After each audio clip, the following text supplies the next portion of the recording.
Hello students, आज की video में हम एक न्यू चैप्टर स्टार्ट करने वाले हैं, चैप्टर नंबर 3 मैट्रिसेस। अब देखो स्टूडेंट्स, इस चैप्टर को करवाने से पहले ही मैं आपको बता दूं कि ये जो चैप्टर है मैट्रिसेस, ये क्लास 12th का सबसे ईजीएस्ट चैप्टर है। और अगर आपने इस चैप्टर को अच्छे से कर लिया तो आपको जो हमारा नेक्स्ट चैप्टर है, चैप्टर नंबर 4 डिटर्मिनेंट्स, उसको भी करने में कोई प्रॉब्लम नहीं आएगी, क्योंकि ये दोनों चैप्टर नंबर 3 और चैप्टर नंबर 4 ये आपस में कनेक्टेड है। और मैट्रिसेस की नॉलेज के बिना आप चैप्टर नंबर 4 डिटर्मिनेंट नहीं कर सकते। तो इसलिए ये चैप्टर बहुत इंपॉर्टेंट है और इजी तो मैंने आपको बता दिया कि ये सबसे ईजीएस्ट चैप्टर है। और आपको पता है, कोई चैप्टर चाहे टफ हो चाहे इजी हो, सबसे पहले हम उसका बेसिक करते हैं, क्योंकि अगर आपको किसी चैप्टर के बेसिक्स अच्छे से क्लियर हैं तो आपको टफ से टफ चैप्टर भी इजी ही लगेगा। और सिमिलरली अगर आपको किसी चैप्टर के बेसिक्स क्लियर नहीं हैं तो ईजीएस्ट चैप्टर भी आपको मुश्किल लग सकता है। तो इसलिए सबसे पहले हम बेसिक से ही स्टार्ट करेंगे। तो देखो, सबसे पहले डेफिनेशन से स्टार्ट करेंगे। अब मैट्रिक्स की डेफिनेशन क्या है? A matrix is an ordered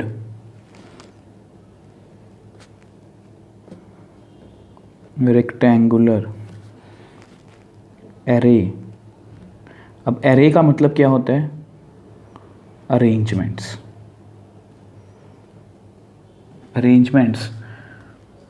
of numbers or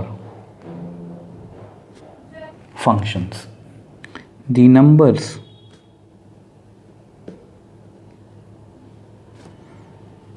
or functions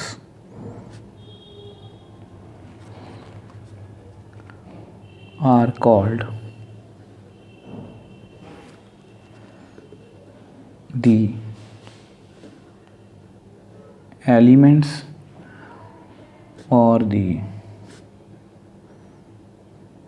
entries of the matrix। ठीक है जी। अब देखो, ये आपकी डेफिनेशन है जो आपकी एनसीईआरटी में गिवन है।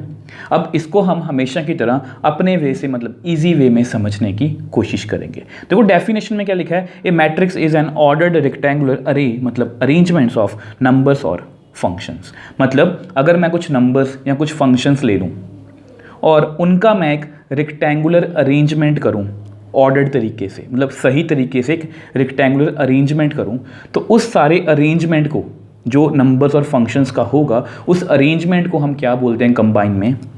मैट्रिक्स। तो देखो, इसको मैं आपको एग्जाम्पल की हेल्प से समझाने की कोशिश करता हूं, आपको ज़्यादा क्लैरिटी होगी। अब देखो, डेफिनेशन को और अच्छे से समझने के लिए मैंने यहाँ पर 2 एग्जांपल्स लिखी हैं। अगर आप इसको ध्यान से देखो तो मैंने यहाँ पर कुछ नंबर्स लिखे हैं, -2, 5, 1, 0, 3, 4, तो कुछ नंबर्स लिखे हैं। अब इन नंबर्स को मैंने ऑर्डर्ड तरीके से एक रेक्टेंगुलर अरेंजमेंट में लिखा है और इसको मैंने एक ब्रैकेट में बंद किया।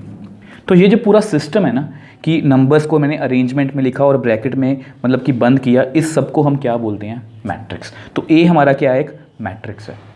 इसकी बात करते हैं। अब इसमें मैंने कुछ फंक्शंस लिखे हैं। देखो, ये अलजेब्रिक फंक्शन है, 1 + x, x², x³। अब ये ट्रिग्नोमेट्रिक फंक्शंस है, sin x, cos x, tan x। तो इनको भी मैंने एक अरेंजमेंट, ऑर्डर्ड तरीके से एक अरेंजमेंट में लिखा है, रेक्टेंगुलर अरेंजमेंट में लिखा है और ब्रैकेट में बंद किया। तो इस पूरे सिस्टम को भी हम क्या बोलेंगे? मैट्रिक्स। मतलब ए और बी हमारे दोनों क्या हैं? मैट्रिक्स। अब यहाँ पर मैंने लिखा है, दूसरी लाइन क्या लिखी है? The numbers or functions are called elements और एंट्रीज ऑफ द मैट्रिक्स। अगर एक मैट्रिक्स है, देखो एक मैट्रिक्स है ना, तो -2, 5, 1, 0, 3, 4 ये सभी क्या हैं? इसके एलिमेंट्स। हम इसको ऐसे बोलेंगे कि ये सभी क्या हैं? इसके एलिमेंट्स या एंट्रीज। अब सेम वे से 1 + x, x², x³, sin x, cos x, tan x, ये सभी क्या हैं? बी के एलिमेंट्स या एंट्रीज हम बोल सकते हैं। अब इसके बाद जो समझने वाली चीज़ है वो है कि इसका जो रेक्टेंगुलर अरेंजमेंट है, इसके हम थोड़ा सा अंदर और डीप में जाएंगे। तो देखो, अगर आप थोड़ा ध्यान से देखो तो ये एक हॉरिजॉन्टल लाइन है, इसको हम क्या बोलेंगे? R1, मतलब रो। ये भी एक हॉरिजॉन्टल लाइन है, इसको हम क्या बोलेंगे? R2। अब ये भी एक हॉरिजॉन्टल लाइन है, इसको हम क्या बोलेंगे? R3, मतलब रो 1, रो 2, रो 3। तो अगर कोई पूछे कि इसमें कितनी रोज़ हैं तो हम बोल सकते हैं कि इसमें 3 रोज़ हैं। तो प्लीज़ आपने याद रखना है, हॉरिजॉन्टल लाइन को हम क्या बोलते हैं? रोज़। ठीक है। अब सेम वे से अगर आप इसको ध्यान से देखो तो वर्टिकल लाइन है, अब इसको हम क्या बोलेंगे, कॉलम्स, मतलब ये C1 है, अब इसको हम क्या बोलेंगे, C2। ठीक है, मतलब इसमें कॉलम्स कितनी हैं, 2। अब सेम वे से इसको समझने की कोशिश करते हैं। देखो अगर इसकी मैं बात करूं कि इसमें कितनी रोज़ हैं, तो आप बोलोगे सर 1, और इसमें कितनी रोज़ हैं, 2, और कॉलम्स कितनी हैं, मतलब वर्टिकल लाइंस कितनी हैं, 1, 2 और 3। मतलब इसमें 3 रोज़ हैं और 2 कॉलम्स हैं, और इसमें 2 रोज़ हैं और 3 कॉलम्स हैं। ठीक है, तो मतलब मैं यहाँ पर लिख सकता हूँ A has 3 rows and 2 columns. ठीक है, similarly B has 2 rows and 3 columns. अब देखो हमने डेफिनेशन को कर लिया और उसको हमने एग्जाम्पल की हेल्प से समझ भी लिया। अब इन सभी से हम क्या क्या ऑब्जर्वेशन ले सकते हैं उसको लिखने की कोशिश करते हैं। देखो सबसे पहली ऑब्जर्वेशन जो है हमारी वो क्या होगी, A matrix is always denoted by capital letters. छोटी छोटी बातें आपको काम आएंगी। देखो आपको पता है यहाँ मैंने ए लिखा है कैपिटल लिखा है, यहाँ बी ने लिखा है मैंने कैपिटल लिखा है, मतलब मैट्रिक्स को डिनोट करने के लिए हमेशा हम कैपिटल लेटर्स का ही यूज़ करते हैं। अब देखो यहाँ पर एक छोटी सी बात आपको और बता देता हूँ कि यहाँ चैप्टर का नेम क्या है, मैट्रिसेस, और यहाँ पर मैं वर्ड यूज़ कर रहा हूँ मैट्रिक्स। देखो सिंगल मैट्रिक्स के लिए हम मैट्रिक्स वर्ड का यूज़ करते हैं, और जब भी 2 या 2 से ज़्यादा होती हैं तो उसको हम क्या बोलते हैं, मैट्रिसेस। तो ये छोटी सी बात है, इसको लिखने की जरूरत नहीं है, ये जस्ट मैंने आपके नॉलेज के लिए बता दिया। अब देखो सेकंड ऑब्जर्वेशन क्या है कि हॉरिजॉन्टल लाइंस जैसे R1, R2, R3 all are क्या बोलते हैं इनको, रोज़। तो ये सबसे इंपॉर्टेंट इंफॉर्मेशन है कि हॉरिजॉन्टल लाइंस को हम क्या बोलते हैं, रोज़। सिमिलरली वर्टिकल लाइंस जैसे C1, C2, C3 all are columns. तो वर्टिकल लाइंस को, जैसे हॉरिजॉन्टल लाइन ऐसे होती हैं, वर्टिकल लाइन ऐसी होती हैं, तो इनको हम क्या बोलते हैं, कॉलम्स।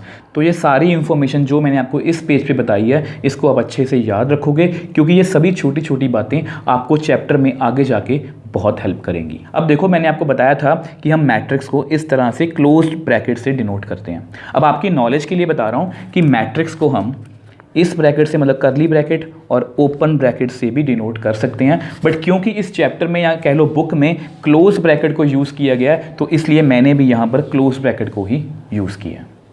अब नेक्स्ट हम बात करेंगे ऑर्डर ऑफ ए मैट्रिक्स, और ये जो टॉपिक है ये बहुत इंपॉर्टेंट है। क्यों ऐसा बोल रहा हूँ, क्योंकि आगे जाके जब इस चैप्टर में हम मैट्रिसेस की एडिशन, सब्ट्रैक्शन और मल्टीप्लिकेशन को करेंगे, तो ये जो टॉपिक है ये हमें वहाँ पर काफ़ी हेल्प करेगा। अब देखो ऑर्डर ऑफ ए मैट्रिक्स को भी एग्जाम्पल से समझने की कोशिश करेंगे। तो सबसे पहले हम एक मैट्रिक्स लिखते हैं। देखो ए कैपिटल से मैंने डिनोट किया है, तो कुछ रैंडमली कुछ भी लिखते हैं, 1, 2, 3, 0, 4, 5। तो ये मैंने एक मैट्रिक्स लिखा है। ठीक है, अब तो आपको पता है कि मैट्रिक्स को हम इसी तरह से लिखते हैं। अगर मैं आपको बोलूं कि इसमें नंबर ऑफ रोज कितनी है, तो आपको पता है नंबर ऑफ रोज के लिए हम क्या करते हैं, हॉरिजॉन्टल लाइन। अब देखो ये जो मैंने हॉरिजॉन्टल लाइन बनाई है, इसको आपने हर बार ड्रॉ नहीं करना, ये जस्ट आपको समझाने के लिए। तो ये क्या है, फर्स्ट रो, सेकेंड रो और थर्ड रो। ठीक है, जैसे जैसे हम मतलब कि मैट्रिक्स को अच्छे से करते जाएंगे, फिर हमें इन चीज़ों की ज़रूरत नहीं रहेगी। अब देखो वर्टिकल लाइंस C1 और ये क्या है, C2। तो यानी कि अगर मैं यहाँ पर लिखना चाहूँ तो इसको मैं कैसे लिखूँगा, देखो यहाँ पर रोज़ कितनी है, आप बोलोगे सर 3, 1, 2 एंड 3। अब कॉलम्स कितने हैं यहाँ पर, 1 2, मतलब वर्टिकल लाइंस कितनी हैं 2, हॉरिजॉन्टल लाइंस कितनी हैं 3। ठीक है, अब ये सब कुछ हमने लास्ट पेज पे भी पढ़ा है। अब ऑर्डर की बात करते हैं। देखो ऑर्डर को हम किस तरह से लिखते हैं। अब ऑर्डर को हम यहाँ पर लिखेंगे 3, कितनी रोज हैं 3 और कितनी कॉलम्स हैं 2। ऑर्डर को हम हमेशा मैट्रिक्स के पास यहाँ पर नीचे लिखते हैं। अब इसको हम क्या बोलते हैं, देखो इस सारी चीज़ को हम क्या बोलते हैं, ऑर्डर ऑफ ए मैट्रिक्स। और प्लीज़ इसमें आप कोई भी चेंज नहीं कर सकते। इसमें हम सबसे पहले रो लिखेंगे इनटू कॉलम्स। तो अगर इसको मैं जर्नलाइज करना चाहूँ तो हम इसको किस तरह से लिखेंगे, ऑर्डर ऑफ ए मैट्रिक्स। तो इसका आंसर कितना आएगा, number of rows into number of columns. Rows मतलब R और कॉलम्स मतलब C। तो देखो ये आपका फॉर्मूला है ऑर्डर ऑफ ए मैट्रिक्स का, R क्रॉस C। तो प्लीज़ मैं आपको बार बार बोल रहा हूँ, इसमें आपने कुछ भी चेंज नहीं करना, मतलब आप कुछ भी शफल नहीं कर सकते इसमें।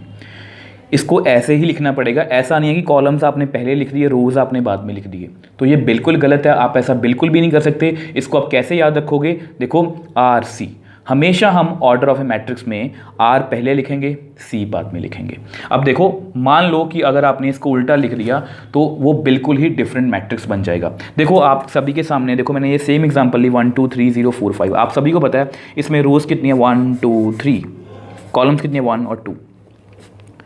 और अगर आपने यहाँ पर 2 क्रॉस 3 लिख दिया, जैसे यहाँ पर ऑर्डर आपको पता है कितना है 3 क्रॉस 2 है, तो ये बिल्कुल गलत है। क्योंकि 2 क्रॉस 3 मैट्रिक्स कैसा होगा, वो कुछ ऐसा होगा जैसे अगर मैं लिखना चाहूँ 1 2 3 4 0 5।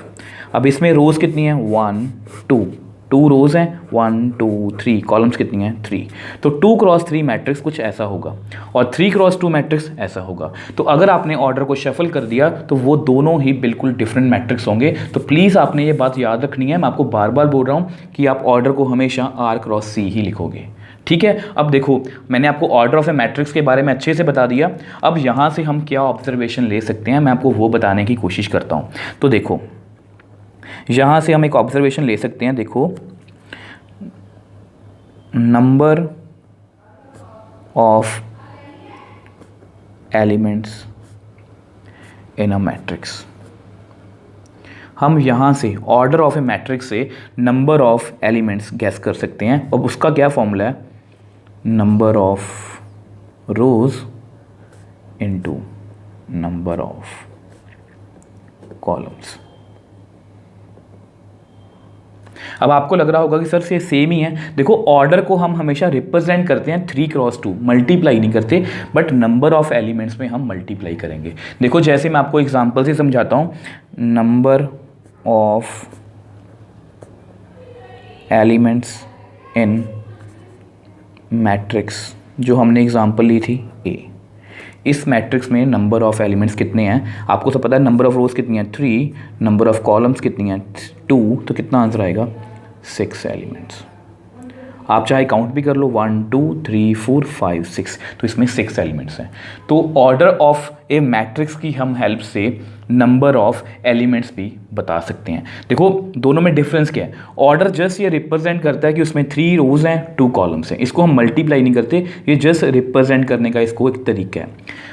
नंबर ऑफ एलिमेंट्स में क्या होता है कि हम उनको आपस में मल्टीप्लाई करते हैं। 3 × 2 कितना होगा 6। तो इस तरह से हम एलिमेंट्स को भी बता सकते हैं कि किसी मैट्रिक्स में कितने एलिमेंट्स होंगे। और ये ऐसे क्वेश्चंस आपकी एक्सरसाइज में भी हैं, तो इसलिए मैंने आपको पहले ही सब कुछ बता दिया। अब देखो इस पूरे कंसेप्ट को समझने के लिए हम एक एग्जाम्पल करते हैं। अब इसमें हम देखेंगे कि इसका ऑर्डर कितना है और देखेंगे कि इसमें नंबर ऑफ एलिमेंट्स कितने हैं। अब देखो अगर हम काउंट करें कि नंबर ऑफ रोज 1, अब बार बार हम ये लाइन ड्रॉ नहीं करेंगे, 1 2 3, तो यहाँ पर रोज कितनी है आपको पता है 3, कॉलम्स कितने 1 2 3 4, तो कॉलम्स कितनी है 4। तो यानी कि हम ऑर्डर कैसे लिखेंगे आपको पता है, हम यहाँ पर ऑर्डर लिखते हैं तो कैसे आएगा, पहले रोज 3 क्रॉस 4। अब ये क्या है आपके सामने ऑर्डर ऑफ ए मैट्रिक्स। मैं यहाँ पर दोबारा लिख देता हूँ, ऑर्डर ऑफ मैट्रिक्स बी अब इसका ऑर्डर कितना है आपके सामने मैंने लिखा है 3x4, क्योंकि अगर आप इसको शफल कर दोगे, इसको आप ऐसे याद नहीं रखोगे तो वो बिल्कुल ही डिफरेंट मैट्रिक्स बन जाएगा। अब नंबर ऑफ एलिमेंट्स, अब ये मैं जस्ट आपको करके बता रहा हूँ, आप सीधा बता सकते हो नंबर ऑफ एलिमेंट्स कितने आएंगे। 3 × 4 = 12।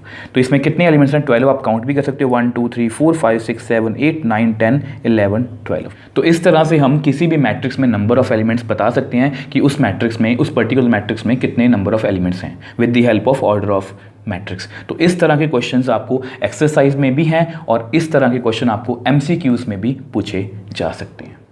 अब नेक्स्ट हम बात करेंगे पोजीशनिंग और address of elements of A matrix. अब देखने में, सुनने में आपको थोड़ा सा अजीब लग रहा होगा, बट ये टॉपिक बहुत ईजी है। तो देखो, इसको समझाने के लिए हम एक एग्जांपल लिखते हैं। Let a be any 3x2 matrix.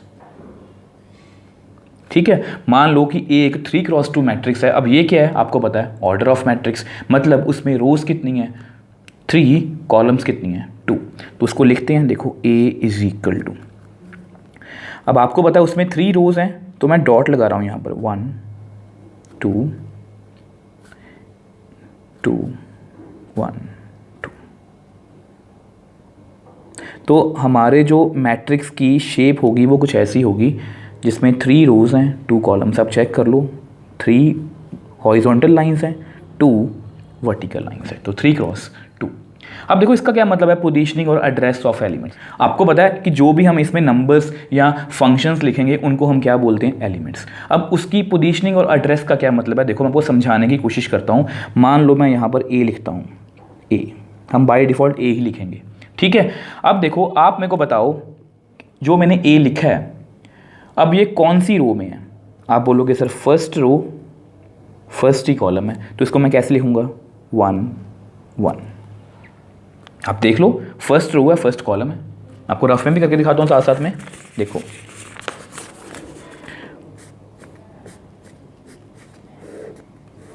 ठीक है, मैंने यहाँ पर लिखा है। अब आपको पता है ये सभी, ये R1 है, ये R2 है, ठीक है, ये R3 है, ये भी पता आपको, ये C1 है, ये C2 है।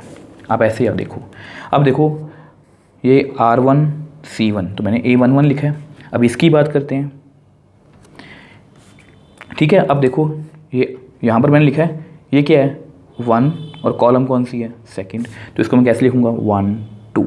तो बेसिकली वही फंडा है जो ऑर्डर ऑफ ए मैट्रिक्स में यूज़ किया गया था, पहले रो फिर कॉलम, पहले रो फिर कॉलम, पहले रो फिर कॉलम, ठीक है। अब इसकी बात करते हैं, देखो यहाँ पर, अब यहाँ पर कौन सी रो है 2, कॉलम कौन सी है 1, तो ये कौन सा है A21। अब इसकी बात करते हैं, रो कौन सी है 2, कॉलम कौन सी है 2 2 2।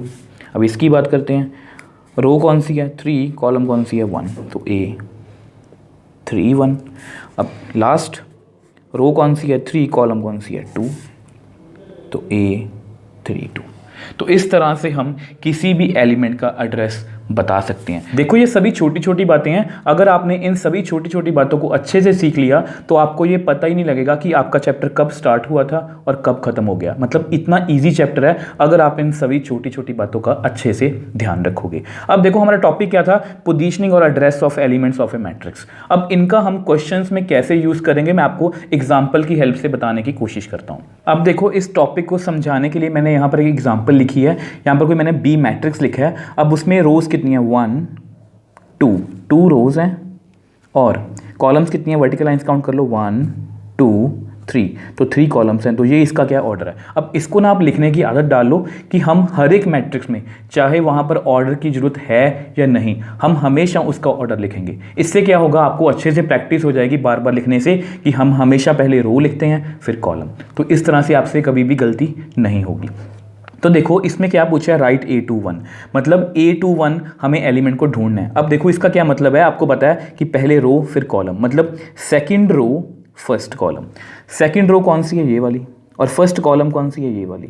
तो कौन सा एलिमेंट है ये 4। देखो सेकंड रो है और फर्स्ट कॉलम है, ठीक है। अब इसको देखते हैं A22। अब इसका क्या मतलब है, second row second column, second row ये आपके पास सामने सेकंड रो है, सेकंड कॉलम कौन सी है, ये वाली। तो ये कौन सा एलिमेंट है 6। अब सेम वैसे 3 1। अब थर्ड रो फर्स्ट कॉलम, यहाँ पर हमारे क्वेश्चन में या हमारे मैट्रिक्स में थर्ड रो है। आप बोलोगे सर यहाँ पर थर्ड रो तो है ही नहीं है, तो हम क्या लिखेंगे, एलिमेंट डज नॉट एग्जिस्ट। तो ये जस्ट आपकी नॉलेज के लिए मैंने आपको एग्जांपल करवाई है कि इस तरह के क्वेश्चंस भी आपको पूछे जा सकते हैं, मतलब इनका हम कैसे यूज़ करते हैं पोजीशनिंग या address of element of A matrix का। ठीक है जी। अब देखो मैंने आपको बता दिया पोजीशनिंग और address of elements of A matrix का, कि हम अपने मैट्रिक्स में एलिमेंट्स को किस तरह से पोजीशन करते हैं या किस तरह से एड्रेस करते हैं। अब इसकी हम हेल्प से मैट्रिक्स को जर्नलाइज्ड फॉर्म में लिखने की कोशिश करेंगे। अब देखो हम अपने मैट्रिक्स को जर्नलाइज्ड फॉर्म में लिखने की कोशिश करेंगे। Let a be any matrix having m number of rows and n number of columns। मतलब ए कोई मैट्रिक्स है जिसमें रोज कितनी है m और कॉलम्स कितनी है n। ठीक है। अब इसको मैं थोड़ा सा हाईलाइट कर देता हूँ ताकि इसका आपका ध्यान यहाँ पर रहे m और n पर, कि उसमें रोज़ और कॉलम्स कितनी हैं। तो अगर इसको मैं जर्नलाइज फॉर्म में लिखना चाहूँ तो किस तरह से लिखूँगा, a इज़ इक्वल टू ए आई जे, ये मैट्रिक्स का साइन आपको पता है, वेयर जो i है उसकी वैल्यू कहाँ पर रहेगी, 1 और m के बीच में, और जो j की वैल्यू है वो 1 और n के बीच में रहेगी, 1 और n भी हो सकती है, where i, j belongs to natural number, यहाँ पर भी लिख लो m क्रॉस n। तो ये मैंने आपको जर्नलाइज्ड फॉर्म लिख के बताई है। अब ऐसा मैंने आपको क्यों बताया है, क्योंकि आपको पता है जिस तरह से एग्ज़ाम्स का ट्रेंड चल रहा है, मतलब MCQs ज़्यादा आ रहे हैं, तो अगर बाय चांस आपको एग्ज़ाम में ऐसा कुछ लिखा है तो इसको आपको पढ़ना है कि इसका मतलब क्या है। अब इसको मैं आपको लिख के बता देता हूँ कि देखो अगर इसको मुझे लिखना हो तो मैं कैसे लिखूँगा। मान लो ए मैट्रिक्स है, ए की बात कर रहे हैं, इसका मतलब क्या है, आई जे। अब आई किसको रिप्रेजेंट कर रहा है, आपको पता है हमने ऑर्डर ऑफ मैट्रिक्स में और यहाँ पर पोजीशनिंग और एड्रेस में क्या सीखा था कि फर्स्ट में क्या होता है रो, सेकंड में कॉलम, फर्स्ट में क्या होता है रो फिर कॉलम। तो ये आई किसको रिप्रेजेंट कर रहा है, रो को, जे किसको रिप्रेजेंट कर रहा है, कॉलम को। अब आपको पता है कि नंबर ऑफ रोज इस मैट्रिक्स में कितनी है, m, और नंबर ऑफ कॉलम्स कितनी है, n। मतलब i की वैल्यू 1 से स्टार्ट होगी। ऑब्वियस सी बात है कि हम 1 से पीछे तो नहीं जा सकते, तभी यहाँ पर लिखा है i और j नेचुरल नंबर होने चाहिए, क्योंकि इसके बिना तो कोई और वैल्यू हो ही नहीं सकती। हम ऐसे थोड़ी ना बोल सकते हैं कि यहाँ पर नेगेटिव नंबर भी होंगे, नेगेटिव भी लिख सकते हैं हम, नहीं। फ्रैक्शन में लिख सकते हैं, नहीं। तो ये नेचुरल नंबर होने चाहिए। तो i की वैल्यू 1 और जितना भी m बताया होगा उसके आगे तो नहीं जा सकती, उसके बीच में ही रहेगी, m और 1 भी हो सकता है। सेम j की वैल्यू वो नंबर ऑफ कॉलम्स तक ही मतलब कि रहेगा, कि नंबर ऑफ कॉलम्स कितनी है, n, तो n तक ही जाएगा। अब इसको मैं आपको लिख के दिखा देता हूँ। देखो ए आई जे, तो कहाँ से स्टार्ट होगी हमारी वैल्यू, 1 से, फिर 1 first row second column, first row third column, so on.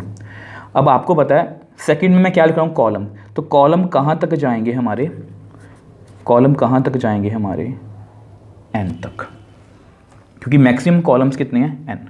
Same यहाँ पर लिखते हैं A21 सेकंड रो है ना, second row second column, second row third column, so on, second row nth column, so on.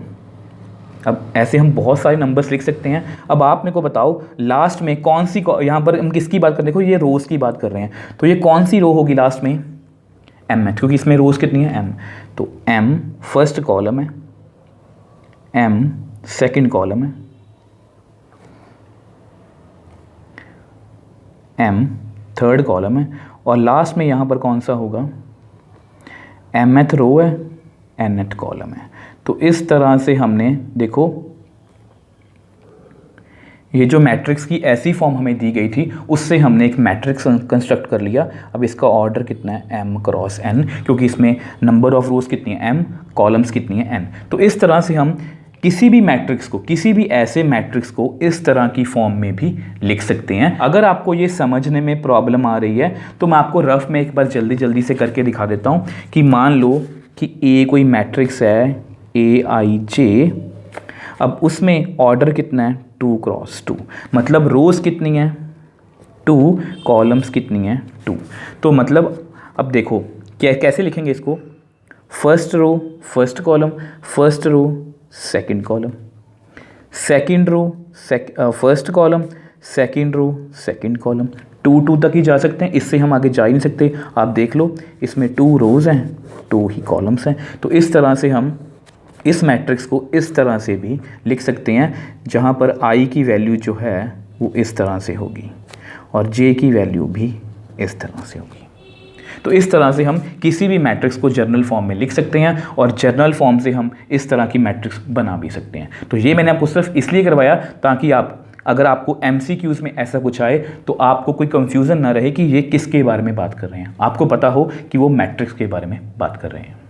अब next हम types of matrices के बारे में बात करेंगे। अब सबकी हम डेफिनेशन लिखेंगे और उसको हम अपने तरीके से मतलब इजी वे में समझने की कोशिश करेंगे। तो सबसे फर्स्ट टाइप है रेक्टेंगुलर मैट्रिक्स। देखो इसकी हमें डेफिनेशंस को याद नहीं करना, जस्ट हमें ये याद रखना है कि रेक्टेंगुलर मैट्रिक्स का मतलब क्या होता है, ठीक है। तो a matrix in which number of rows not equal to number of columns. तो देखो बहुत सिंपल सी डेफिनेशन है कि अगर नंबर ऑफ रोज और कॉलम्स इक्वल नहीं होंगे तो उनको हम क्या बोलेंगे, रेक्टेंगुलर मैट्रिक्स। हम एग्जांपल्स लिख लेते हैं, जैसे देखो A 1 2 3 4 5 6।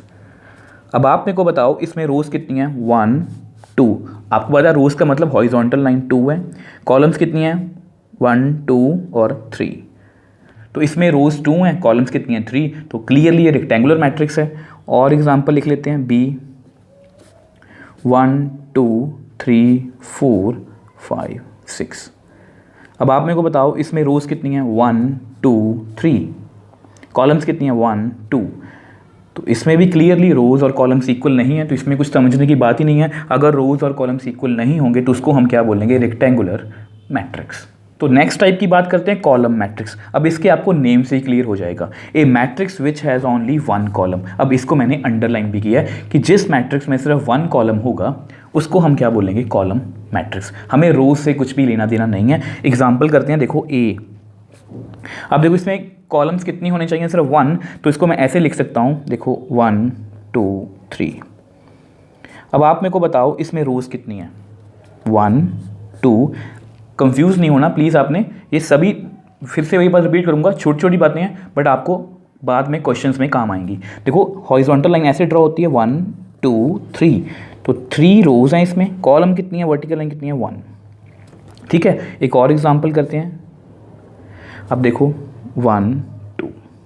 अब आप मेरे को बताओ इसमें रोज कितनी है 1 2, कॉलम्स कितनी हैं अगेन 1।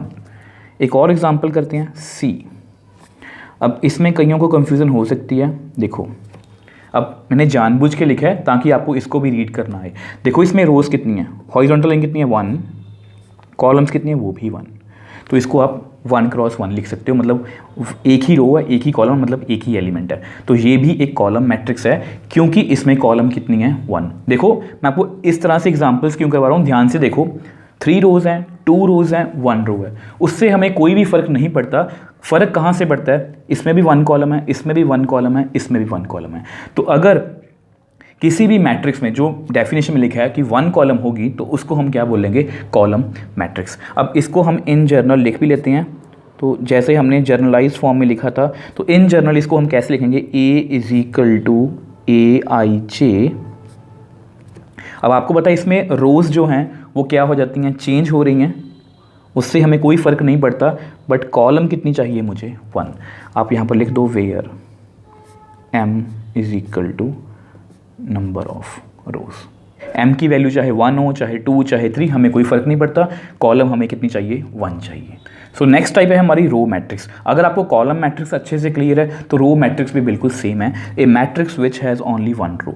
इसको मैंने अंडरलाइन भी किया, मतलब जिस मैट्रिक्स में सिर्फ एक ही रो होगी उसको हम क्या बोलेंगे, रो मैट्रिक्स। अब इसकी भी एग्जांपल कर लेते हैं, जैसे देखो 1 2 3। तो देखो इसमें रो कितनी है 1, कॉलम्स कितनी है 1 2 3, वर्टिकल लाइन हम 3 ड्रॉ कर सकते हैं, और B 1 2। अब आप मेरे को बताओ रो कितनी है, हॉरिजॉन्टल लाइन 1, कॉलम्स 2। अब सेम वे से यहाँ पर भी C, यहाँ पर 3 लिख लेते हैं, चलो जानबूझ के लिखा मैंने। रो कितनी है 1, कॉलम कितनी है 1, मतलब एक ही हॉरिजॉन्टल लाइन है, एक ही वर्टिकल लाइन है, तो 1 क्रॉस 1। तो ये तीनों हमारी क्या हैं, रो मैट्रिक्स, क्योंकि इन तीनों में आप ध्यान से देखो number of rose 1, number of rose 1, number of rose 1, columns 3 आए, 2 आए, 1 आए, मुझे कोई मतलब नहीं है, बस रो कितनी आनी चाहिए, 1 आनी चाहिए। तो इसको भी हम जर्नल में लिख के देख लेते हैं। तो इसको कैसे लिखेंगे, इन जर्नल, थोड़ा सा हाईलाइट कर देते हैं ताकि आपको हौच पौच ना लगे, इन जर्नल, ठीक है। तो ए, इसको मैं लिख सकता हूँ AIJ। अब इसमें रोज़ कितनी है, 1 होनी चाहिए, कॉलम चाहे जितनी मर्जी आए, यहाँ पर मैंने n लिखा है, where n is equal to number of columns. मतलब कॉलम्स की वैल्यू चेंज होती है तो होती रहे, बट मुझे रोज़ कितनी चाहिए, हमेशा 1। तो नेक्स्ट हमारी टाइप है square matrix, a matrix in which number of rows equal to number of columns. मतलब जिस मैट्रिक्स में नंबर ऑफ रोज और कॉलम्स इक्वल होंगे तो उसको हम क्या बोलेंगे, स्क्वायर मैट्रिक्स।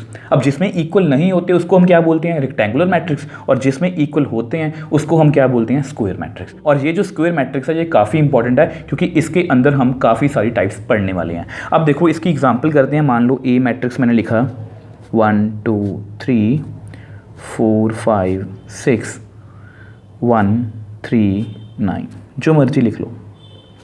अब आप मेरे को बताओ इसमें रोज़ कितनी है, हॉरिजॉन्टल लाइन 1 2 3, कॉलम्स कितनी है 1 2 3। तो आप देख लो नंबर ऑफ रोज़ कितनी है 3, कॉलम्स कितनी है 3। आप ये भी एग्जांपल ले सकते हो B 1 2 3 4।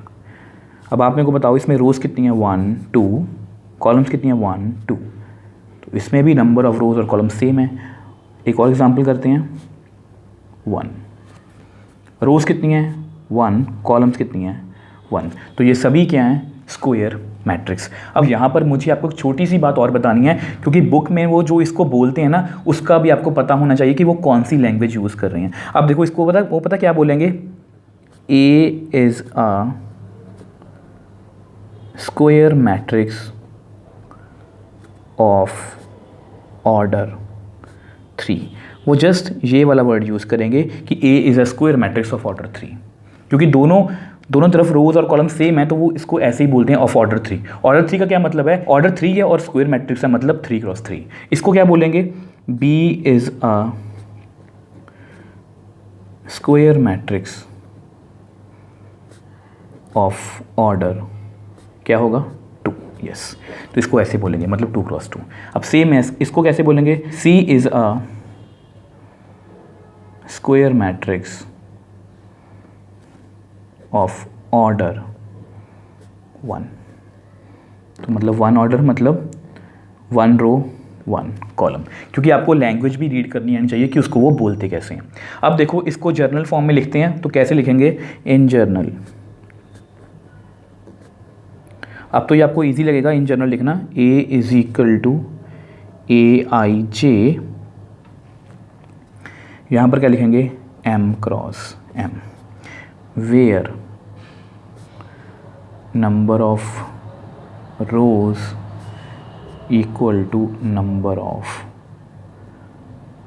कॉलम्स, और दोनों किसके इक्वल हैं, M के। तो इसलिए इसको हम ऐसे लिख सकते हैं M क्रॉस M। अब नेक्स्ट हमारी टाइप है डायगोनल मैट्रिक्स, ठीक है। अब देखो इसको ध्यान से पढ़ते हैं।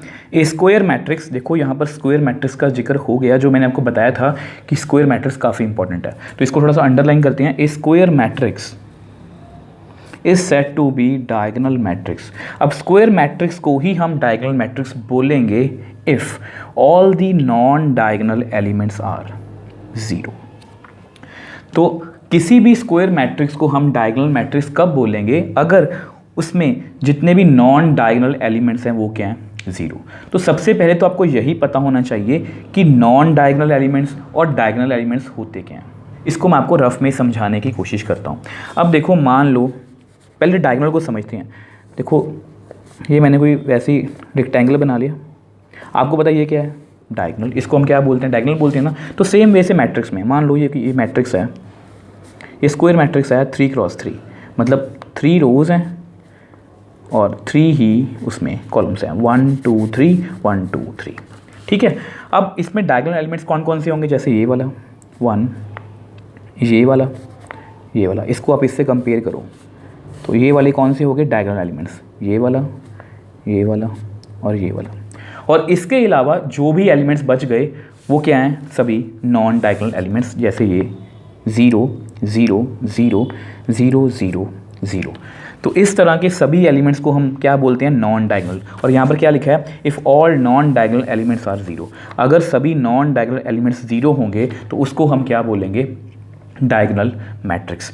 ठीक है, अब देखो अगर आप इसको ध्यान से देखो तो ये कौन सा एलिमेंट है, इसका एड्रेस क्या होगा या इसकी पोजीशनिंग क्या है, ये फर्स्ट रो है, second row, third row, C1 C2 C3। इसकी पोजीशनिंग क्या है, R1 C1, A11 कितना है 1, A22 ये कितना है 2, A33 कितना है 3। तो अगर आप इस पैटर्न को समझ रहे हो तो डायगोनल एलिमेंट्स कौन सी होती हैं, सबसे पहले आपको वो बताता हूँ। डायगोनल एलिमेंट्स कौन से होते हैं, like A11 A22 A33 etcetera. तो अगर इसको मैं जर्नलाइज फॉर्म में लिखूं तो कैसे लिखूंगा, Aij when I equal to j। देखो 1 I और j इक्वल, I और j इक्वल, I और j इक्वल, मतलब जब भी I और j इक्वल होंगे तो उसको हम क्या बोलेंगे, डायगोनल एलिमेंट्स। अब नॉन डायगोनल एलिमेंट्स कौन से होते हैं,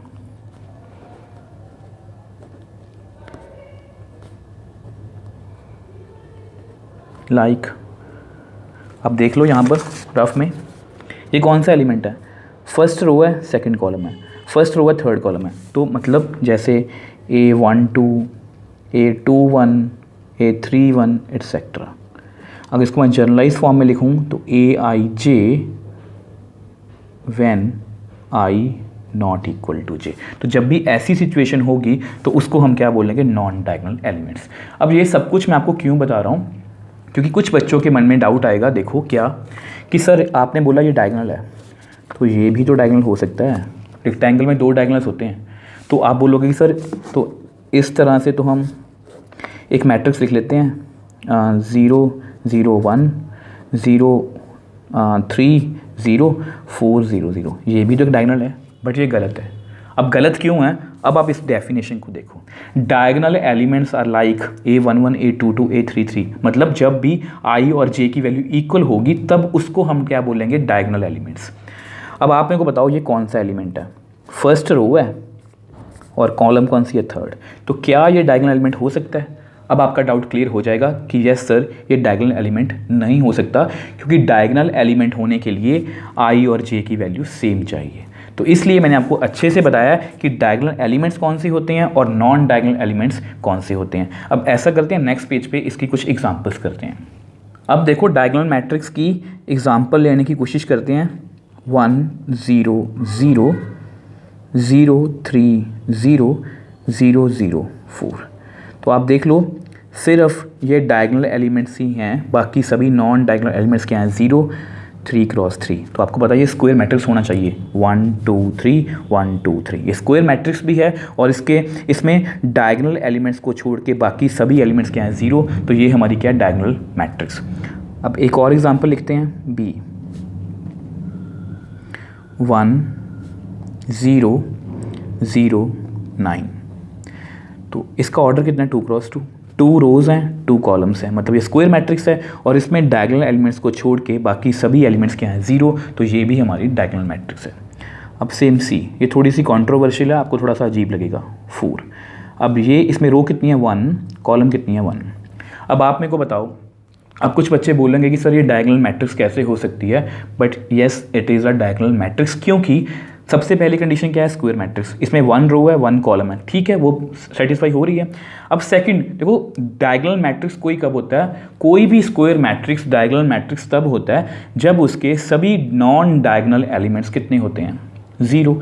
अब इसमें ये जो एलिमेंट है ये कौन सा है, ये एलिमेंट कौन सा है, A11 इज इक्वल टू 4। अब ये कौन सा एलिमेंट है, A11 डायगनल एलिमेंट, और वो कितना है 4। तो नॉन डायगनल अगर एलिमेंट है ही नहीं है तो उसको वो 0 हो या ना हो उससे हमें कोई फ़र्क नहीं पड़ता। इसमें जस्ट डायगनल एलिमेंट्स की बात हो रही है। वो यहाँ पर देखो, यहाँ पर 1 है, यहाँ पर 3 है, 4 है, कुछ भी हो सकता है, कोई भी नंबर हो सकता है, कोई भी नंबर हो सकता है, कोई भी नंबर हो सकता है। नॉन डायगनल एलिमेंट कितने चाहिए मुझे 0। अब यहाँ पर नॉन डायगनल एलिमेंट्स है ही नहीं तो उसकी हम बात ही नहीं करेंगे, तो ये भी एक डायगनल मैट्रिक्स है। तो ये फिर अगेन छोटी सी बात है, बट आपको कई बार MCQs में पूछा जा सकता है कि ये मैट्रिक्स डायगनल मैट्रिक्स है या नहीं। तो इस तरह के क्वेश्चंस को आपको करने में प्रॉब्लम ना आए इसलिए मैंने आपको यहाँ पर बताया। तो अगर इसको भी हमें जर्नल फॉर्म में लिखना पड़े तो हम कैसे लिखेंगे, इन जर्नल A = AIJ। अब ये आपको पता है ये स्क्वायर मैट्रिक्स होना चाहिए तो मैंने M × M लिया, दोनों मतलब सेम है, = अब इसका आंसर AIJ का आएगा 0 इफ़ I और J इक्वल ना हो, मतलब नॉन डायगनल एलिमेंट्स, और AIJ नॉट इक्वल टू 0 मतलब वो 0 नहीं होना चाहिए if I = J। I = J का क्या मतलब है, डायगनल एलिमेंट्स, और डायगनल एलिमेंट्स कभी भी 0 नहीं हो सकते, मैंने वही लिखा है। कोई भी कांस्टेंट हो सकता है बट वो 0 नहीं हो सकता। तो ये इसकी क्या है, जर्नल रिप्रेजेंटेशन आपके सामने ही है। I not equal to J, non diagonal elements वो कितने हैं 0, और जितने भी डायगनल एलिमेंट्स हैं वो कितने होने चाहिए, वो 0 नहीं होने चाहिए, 0 के अलावा कोई भी वैल्यू वो ले सकता है। अब नेक्स्ट हम बात करेंगे स्केलर मैट्रिक्स की। अगर आपने डायगनल मैट्रिक्स को अच्छे से पढ़ा या अच्छे से समझा है तो ये मान के चलो कि ये डायगनल मैट्रिक्स की ही एक सब कैटेगरी है। देखो यहाँ पर क्या लिखा गया है, ए डायगनल मैट्रिक्स, और वो तो स्क्वायर मैट्रिक्स तो होता ही है, आपको पता ही है ना। ये जस्ट मैंने आपको समझाने के लिए ब्रैकेट में लिखा है कि कोई भी डायगनल मैट्रिक्स आपको पता है वो स्क्वायर तो होगा ही, is said to be scalar matrix. अब डायगनल मैट्रिक्स को ही हम आगे जाके स्केलर बोलेंगे if all the diagonal elements are equal. तो ये डेफिनेशन बहुत इजी है। देखो डायगनल मैट्रिक्स की वो बात कर रहे हैं, डायगनल मैट्रिक्स को हम स्केलर मैट्रिक्स बोल सकते हैं अगर ऑल दी डायगनल एलिमेंट्स जो हैं वो क्या हों, सबसे इंपॉर्टेंट वर्ड है इक्वल। तो ये डेफिनेशन बहुत इजी है। अगर आपको डायगनल मैट्रिक्स अच्छे से क्लियर है तो ये स्केलर मैट्रिक्स आपके लिए बहुत इजी है। तो इसकी एग्जांपल लिखने की कोशिश करते हैं, ए मैट्रिक्स। अब देखो 2 0 0 0 2 0 0 0 2। तो देख लो, सबसे पहले तो देखो इसको, इसमें रोज़ कितनी है 1 2 3 कॉलम्स 1 2 3, 3 रोज़ 3 कॉलम्स। ये स्क्वायर मैट्रिक्स है और ये डायगनल मैट्रिक्स भी है क्योंकि इसमें सभी नॉन डायगनल एलिमेंट्स कितने हैं 0, जो मैंने आपको यहाँ पर बताया था। अब इस डेफिनेशन में वो क्या बोल रहे हैं, all the diagonal elements are equal. तो जितने भी डायगनल एलिमेंट्स हैं, देखो ये डायगनल एलिमेंट्स हैं, ये भी डायगनल एलिमेंट है, ये भी, तो ये सभी क्या हैं सेम। जैसे 2 2 2 3 3 3 4 4 4 -2 -2 -2, कुछ भी हो सकता है। 1/2 1/2 1/2, कुछ भी हो सकता है। ठीक है, एक और एग्जांपल लिखते हैं बी। तो जानबूझकर थोड़ी टफ लिखते हैं, जैसे देखो फ्रैक्शन में लिखते हैं 1/2 0 0 1/2। अब ये भी, इसका ऑर्डर कितना है 2 × 2, आपके सामने है 2 रोज़ 2 कॉलम्स। अब ये भी क्या है स्केलर मैट्रिक्स, क्योंकि इसमें जो डायगोनल एलिमेंट्स हैं उसकी वैल्यू क्या है सेम है 1/2 1/2। सेम वे से सी, अब ये तो आपको पता ही है। अब इसमें डायगोनल एलिमेंट है ही एक, देखो 1 रो है 1 कॉलम है। अब इसमें डायगोनल एलिमेंट सिर्फ एक ही है तो उसकी वैल्यू चाहे 3 हो चाहे 4 हो, तो ये हमेशा स्केलर मैट्रिक्स भी रहेगा। ठीक, अब देखो अगर इसको मैं जर्नलाइज फॉर्म में लिखना चाहूँ तो किस तरह से लिखूंगा, इन जर्नल। क्योंकि ना अगर आपको डायगोनल मैट्रिक्स अच्छे से क्लियर है तो ये समझना भी आपके लिए बहुत ईजी है। ठीक है, क्योंकि आपको पता है, मैंने आपको लास्ट ईयर में समझा ही दिया कि ये सभी क्या होते हैं नॉन डायगोनल एलिमेंट्स और ये सभी क्या होते हैं डायगोनल एलिमेंट्स। तो इसको हम कैसे लिखेंगे, AIJ, तो ये स्क्वायर मैट्रिक्स तो होना चाहिए M × M is equal to, अब AIJ इज इक्वल टू 0 जैसे यहाँ पर था if I not equal to J, क्योंकि डायगोनल मैट्रिक्स है ये, और डायगोनल मैट्रिक्स में सभी नॉन डायगोनल एलिमेंट्स क्या होते हैं 0, और AIJ इज इक्वल टू, यहाँ पर हमने क्या लिखा था नॉट इक्वल टू 0, मतलब 0 के अलावा वो कोई भी वैल्यू ले सकते हैं डायगोनल एलिमेंट्स। बट यहाँ पर क्या लिखेंगे हम K, तो यहाँ पर K क्या है, वेयर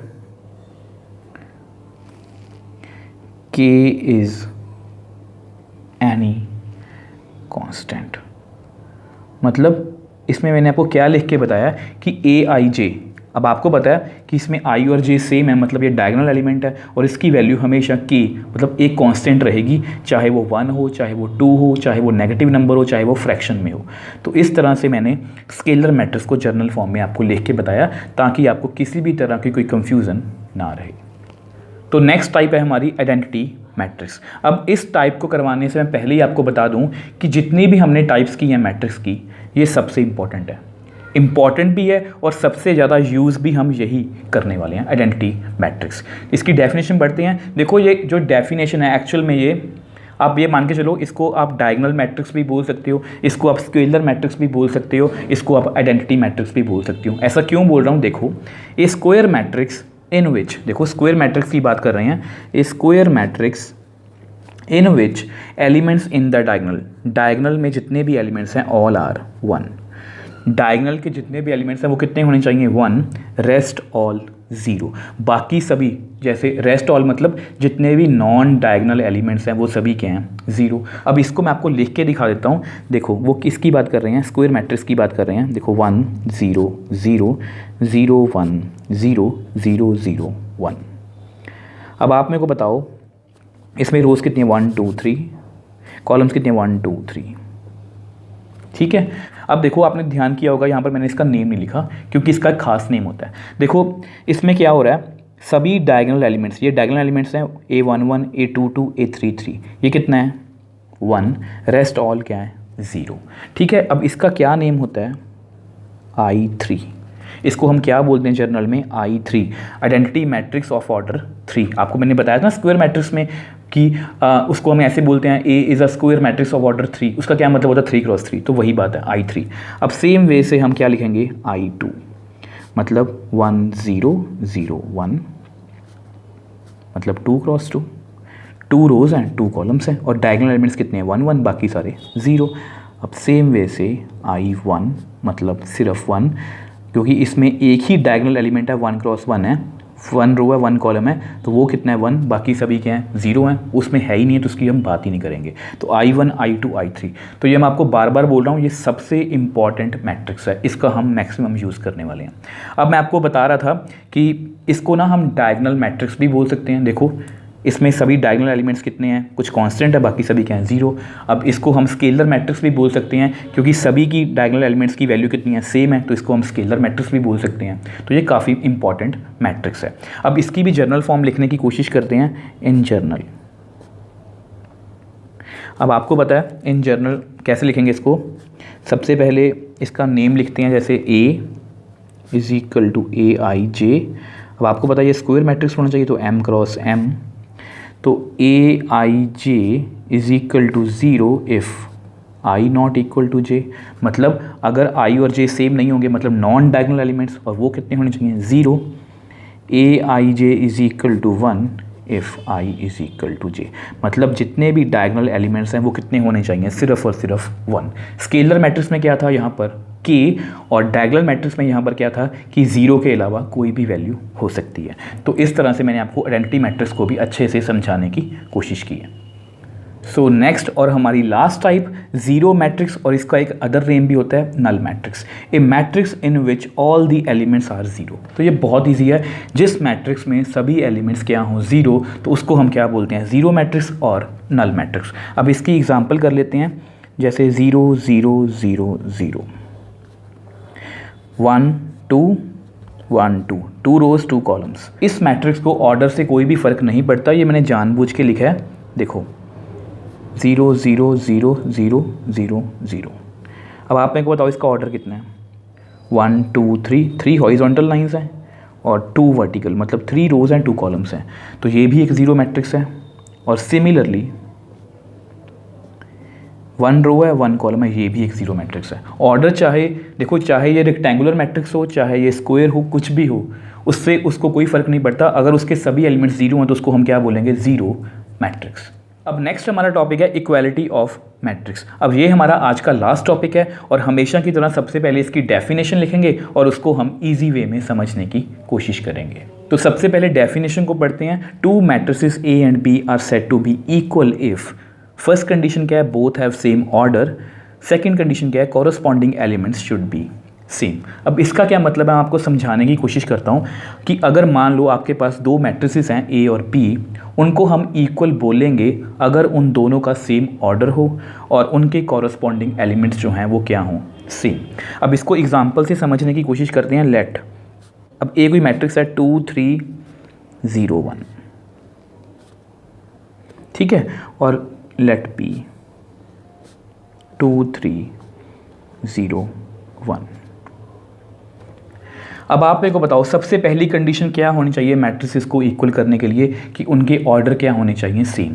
तो इसमें रोज कितनी है 1 2, कॉलम्स कितनी है 1 2, इसमें भी काउंट करो रोज 1 2, कॉलम्स कितनी है 1 2, ठीक है। तो ऑर्डर तो इनका सेम है। अब सेकंड कंडीशन क्या है, corresponding elements should be same. मतलब कॉरस्पॉन्डिंग एलिमेंट्स का क्या मतलब है कि 2 के इक्वल हो। ये A11 है, A11 A11 के इक्वल ही होना चाहिए, A12 A12 के इक्वल ही होना चाहिए, A21 A21 के, A22 A22 के। देखो अभी आपको देख के लग रहा होगा कि सर आपने कौन सी बड़ी बात बता दी, ये तो हम देख के भी बता सकते हैं कि 2 3 0 1 2 3 0 1 ये दोनों मैट्रिक्स क्या हैं, इक्वल हैं। बट मैंने आपको ये क्यों बताया, क्योंकि कुछ बच्चों के मन में डाउट रह जाता है। जैसे देखो मान लो ये मैं सेम एग्जाम्पल लिखूँ, अब यहाँ पर एक मैं बी मैट्रिक्स लिख देता हूँ 2 3 0 1। अब कुछ बच्चे ये भी बोल सकते हैं कि ये दोनों मैट्रिक्स भी क्या हैं, सेम है, क्योंकि 2 3 0 1 2 3 0 1 एलिमेंट्स तो सेम ही है। बट नहीं, यहाँ पर ये वाली कंडीशन काम आएगी, corresponding element should be same. 2 2 के इक्वल है, देखो 3 और ये 0 इक्वल नहीं है, क्योंकि कॉरस्पॉन्डिंग एलिमेंट्स अगर मैं लिखना चाहूँ, देखो 2 0 3 1, तो ये 2 इसके इक्वल होना चाहिए और ये 3 इसके इक्वल, बट ये 3 और 0 इक्वल नहीं है, तो इसका मतलब ये दोनों मैट्रिक्स आपस में इक्वल नहीं है। तो इस तरह से इक्वलिटी ऑफ मैट्रिक्स काम करती है। अब इसको मैं और अच्छे से समझाने के लिए एक छोटी सी एग्जांपल लिखना चाहता हूँ ताकि आपको पता लगे कि इक्वलिटी को हम एक्चुअल में यूज़ कैसे करेंगे। तो अब देखो इक्वलिटी को हम क्वेश्चंस में कैसे यूज़ करेंगे, या आपकी एक्सरसाइज में किस तरह से इक्वलिटी ऑफ मैट्रिक्स से क्वेश्चन पूछे जा सकते हैं, मैंने आपको वो बताने की कोशिश की है। Let A and B are 2 equal matrices of same order, then find A B C D. मतलब हमें दो मैट्रिक्स इक्वल गिवन है, जैसे देखो A is equal to A B C D. अब इनका ऑर्डर कितना आप बताओ, 2 रोज हैं 2 कॉलम्स हैं।